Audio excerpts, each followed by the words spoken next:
Yo, what's up people, it's your boy Pete, also known as CaptainP67. We're back at it with another God's Build video for you today. Obviously we're going to be covering Monster Hunter Iceborne, and we are going to be covering the new Fatalis weapons that have just come out. So obviously I've done a lot of God builds before, had thousands and thousands of views, a lot of love, a lot of feedback from my older builds, but I did say anytime a new monster comes out, including Raging Brachydios, I did do like a God build video for all the weapons that came out for that. Obviously they're very strong and good blast damage. However, Fatalis, in a whole other league. The weapons are crazy powerful. The base damage is very strong. They have 2 big gem slots as well, so there's a lot more you can do with them. And the Fatalis armor is crazy. I've beaten it solo a good few times. I've run it on stream. So I'm not only going to tell you about the best weapons in the game, but I have beaten everything solo. I will link the video in the solo. I've done it with the Longsword. I have beaten it solo with the Lance. So I'll be linking all the videos every time I do a God build video for you. So not only just telling you how good the weapons are and how good the builds are, we've got them crazy super OP, mega powerful, with everything else attached to this build I'm about to show you. So the Longsword I'm about to show you is an insane build, has everything you need in there, plus some extra bonuses, so it's absolutely top of the top, creme de la creme. But again, I have beaten Fatalis solo a good few times. I stream it every other day when I beat it, and I'll link the videos for you. So not only have I used the weapons and made the best builds, I've also proven it by actually beating the monster solo to show you what I'm talking about. So without further ado, as you can see on the back of my character right now, we have got the Fatalis Longsword. We'll go over the information, the equipment.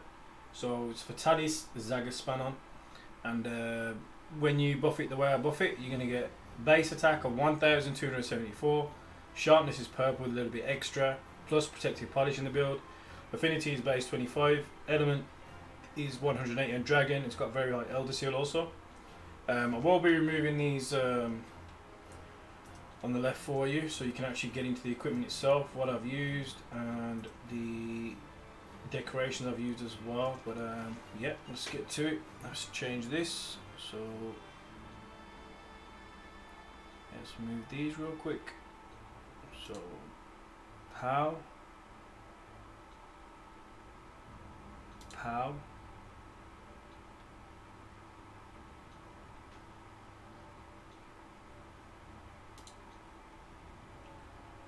pow, pow. So there you go. Should be good to go. I will remove that at the bottom as well, so you should be able to see those also. And there shouldn't be anything in the way for you. So pow. There you go. Without further ado, let's get to the build. So again, we are going to be using the Fatalis Zagaspanon. It's a longsword from Fatalis. Comes with 2 big gem slots, and when you mod it the way I've modded it, you're going to be getting attack boost level 7, crit eye level 7, agitator level 7, divine blessing 4, stun resistance 3, health boost 3, critical boost 3, weakness exploit 3, recovery up 2, free meal 2, handicraft 1, heartbreaker 1, resuscitate 1, evade window 1, protective polish as well in the build. Again, don't go off what's on the mantles, because they are situational. Now, as I did mention, I did use this specific build to beat Fatalis solo. I've done a sub 19 already in the longsword. I can do it a lot quicker. I'll be posting those up when I've done as well and recorded. But instead of wasting heavy artillery into the build itself, use it on your mantles. You only want to be using the ballistic cannons and stuff when you got the mantles on, so you don't get carted or one-shotted. Rocksteady sometimes helps you out, but you can still get 1 or 2 shots you all day. But the build itself, so the Fatalis Zagaspanon, we've gone a double expert dual 4, so we've got that included on the top. We've got attack dual 4 in there as well. We've used the Dragon Head Beta, which is a Fatalis piece, so we've got Tenderizer Vitality in there. We've got Critical Vitality in there as well, and then we've got Critical Medicine in there. We've used the Frostfang Male Beta, and I'll go over that and explain this why I've used that as well. And we've used Satiated Expert Dual 4, we've used the Sharp Dual 2 in there as well. We've got the Dragon Claws Beta, we've got Expert Dual 4, Satiated Attack Dual 4, Challenger Vitality Dual as well. We've gone for the Dragon Barbs Beta, which gives you Crisis Attack. Well, we're putting Crisis Attack in there. We've put Destroyer Protection in there. We've put Challenger Protection Dual in there as well. Then we've gone for Dragon Feet. We've gone for the Dragon Feet Beta, so we've got Critical Medicine in there. We've got Handicraft Protection in there as well. We've got Tenderizer Protection in there, and for the charm we use Challenger Charm level 5. Now again, mantles are situational, so pick whatever mantles you want to use for each different mission obviously. and you can obviously change these builds to your own playstyle. But with this, you get maximum offense, you get maximum attack, maximum agitator, crazy powerful, and on top of that, you get Divine Blessing 4 for that defense, and recovery up, and free meal, and handicraft, part breaker, resuscitate, evade window, and protective polish. So you won't even lose any sharpness for a good while. Now I'm going to quickly go to the training area just to quickly show you the kind of numbers we're looking at, what's kind of viable, and this is without any buffs added whatsoever. So we haven't used any might seeds or anything like that as of yet, but you can test all that yourself, and that's the fun part of it. Test out the builds for yourself, see what you think and what you want to do, and have fun with the builds and enjoy them yourself. But I will be covering Lance next. I've already got Lance done, Sword and Shield done. I'll probably be doing Charge Blade and a few other weapons. So if there's any other weapons you want covered, let me know. But I'll get into those for you as well. Let's change this over here. Alright, let's change this.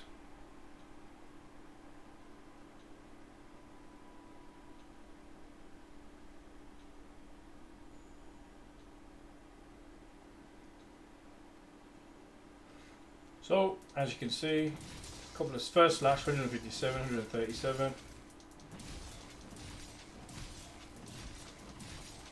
So, base attack's doing over 100. Then obviously they start charging the sword up. And if you notice, we haven't used the polish yet, but if we use protective polish, you will not lose any sharpness for that period of time, which is pretty dope, because you just get a quick sharpen before you even go into a battle. Even against Vitalis, even if you're not hitting the critical points. But even without it, if you notice, look at the sharpness we got because of that extra handicraft in there.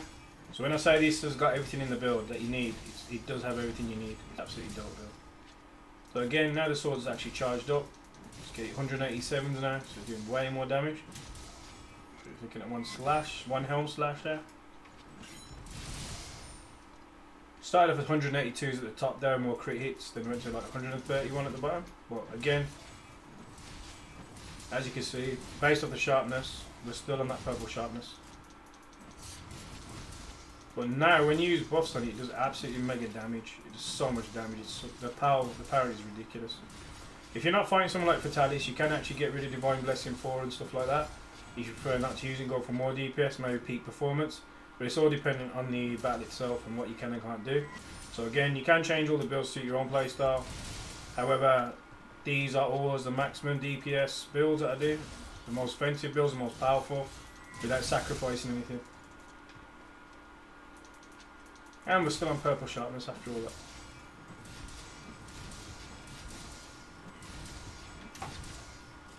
Video II slash. So 292, 530. Absolutely incredible. Now, again, I mentioned the sharpness to you. I just quickly want to talk about what we put into the build itself as well. There's probably a lot of this will go over a lot of people's heads because I don't understand the build's work. But if we go over all the abilities, one thing that hasn't been covered quite a lot is this Frostfang. The reason why I chose that chest piece is adds a stun effect to draw attack, slightly increases attack power. Now with this Longsword, you do obviously sheath a lot, put your sword away, and you will be critting this quite a lot, especially with the attack power. It's not a lot apparently with the boost that the testing that's been done, but I do find that it does KO monsters, adds that stun effect, adds a little bit of attack power on top, and actually works perfect with the build. So not only do I get maximum offense anyway in the build, because I've got attack level 7 with that great base damage, and we've got maximum agitator as well. If you add that with something else on top, so adding a stun effect to draw attack slightly increases attack power. It's absolutely insane. It is insane. So we've got attack level 7, which I mentioned. So attack 21 plus 5% affinity. So we're doing base at 25%, and then critical eye obviously is your affinity. So it starts off with a negative affinity, all Fatalis weapons do, and then this will give you the plus, but that brings it up to 25 once it's augmented as well. We've got agitator. So if you got a base of 25% crit, plus another additional 20% when you agitate the monster, which you'll do a lot against Fatalis. There's other monsters once you get them mad. And then Divine Blessing, which I mentioned, has a predetermined chance of reducing the damage you take, while it active reduces damage by 60%. So again, not only have we got maximum offense, we've got great defense built in the build itself, absolutely amazing. Plus stun resistance, so we've got stun, reduces stun duration, prevents stun at all. This is absolutely amazing. Maximum health we got included in the build, so we've got maximum additional health, an extra 50 on top. So it'll stop you from getting kited, so you can take like 2 or 3 hits before you get kited, especially with that Divine Blessing. You can take anything up to 5 or 6 hits before you even get kited. Crit boost is max, so increases the damage of critical hits, increases damage dealt by hits, critical hits up to 40%. So that, in climbing weakness exploit. Now, where I mentioned the affinity earlier, we got 25 base, plus the additional 20 from the agitator, that's 45. Plus, if you had the weakness exploit on top, 30 plus an additional 20% on wounded parts. You're pretty much critting guaranteed every time, and every time I do hit Fatalis, I do crit a lot. So much more damage with the build as well. Now, this is another bonus which I mentioned, so increase the amount of recovery and storing health. Not only do we do a lot of damage with the build, the more you hit a monster, the more health you get back, so we'll get an additional 20% recovery rate on top of getting that. So you can pretty much, if you watch my speed runs, I kind of overpower a lot of the monsters because I don't really back up and take meds. I just keep fighting and fighting and fighting. Get all my health back and I don't have to use any items. And then on top of that, we got free meal included in the build. So it gives you a predetermined chance of consuming a food or drink item for free. So we got it at level 2, which is 50% of the time. So RNG could be on your side. I tested it out earlier and I actually used 6 max potions in a row. And didn't actually cost me 6 max potions. So I actually saved myself 6 max potions. As well as a lot of the health potions and stuff like that. So again, we haven't sacrificed anything, but we've included all the best stuff in the weapon and the build itself. So it's a true god build. So we've got maximum offense with maximum defense with some super bonuses thrown there as well. Handicraft, extending the weapon sharpness gauge, however it will not increase the gauge past its maximum. So I've got additional 10 on there, but if you add that with protective polish, so not only got extra hits in there, we've got protective polish as well. So weapon sharpness does not increase after a certain time. So once you go protective polish, you will not lose any sharpness whatsoever. So you'll stay on purple for a good while. Even when you run out of that, you'll have a good chunk of purple sharpness to get through before you even get to white, and so forth, so forth. Again, in the fights that I've done with Fatalis, you have plenty of times to sharpen. It doesn't matter what you say. Everyone has, like, if you use a wetfish plus, wetfish fin plus, actually, saying that, you will only have to sharpen quick once and you're back in the game. And if you watch me fight him, there are areas where he doesn't attack you, so you can actually sharpen a lot. Something additional we even got on top of the build, we got part breaker on top of that. Additional 10%, makes it easy to break or sever parts of large monsters. 10%, it's absolutely dope. So not only we got maximum attack, we got maximum agitator, plus that on top, plus the Frostfang Mail Beta chest piece included for the hidden Barreth art. Absolutely insane. Another thing, a lot of people don't use this, but I find this helps out a lot. Resuscitate. If you overextend your shot or if you overextend your hit and you want to just recover and get back in the game, improves evasion and reduces stamina depletion when afflicted with normal status effects. While active, greatly improves evasion, vulnerability time, and reduces stamina depletion. So this can definitely save your ass a lot of the times. And once you pair that with this as well, so we've added a evade window in there as well. So extends the invulnerability period when evading, very slightly increases your invulnerability window, which is obviously additional iframe. So increase the iframes, allows you to dodge. Again, once you mix these two together, we've got maximum offense with good evasion on top, plus the free meals. Absolutely insane. Protective polish I've already covered, so if you want to sharpen it before you get into a battle. You will not lose any sharpness. But again, if you just look, the numbers are crazy. So we've now gone to attack 1337. The sharpness you see there, the affinity is there, the dragon is there as well, and the amount of damage is insane. We'll go over here for you as well. I actually want to show you what I use for augments just quickly.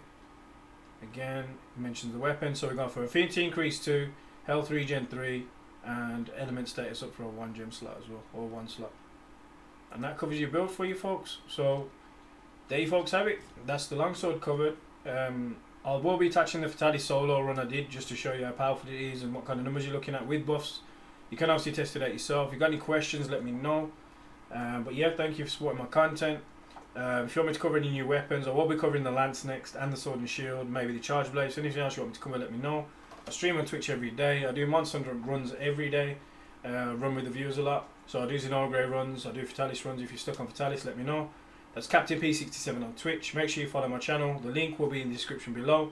So you can subscribe to my Twitch channel. I'll get you in the Discord and give you a shout out. You can donate to the channel. I'll give you a shout out. Put it on my YouTube video. If you want a tip or support in any other way, let me know. But I do appreciate you guys and your time. And have a good day, and I'll catch you in the next one. Peace out.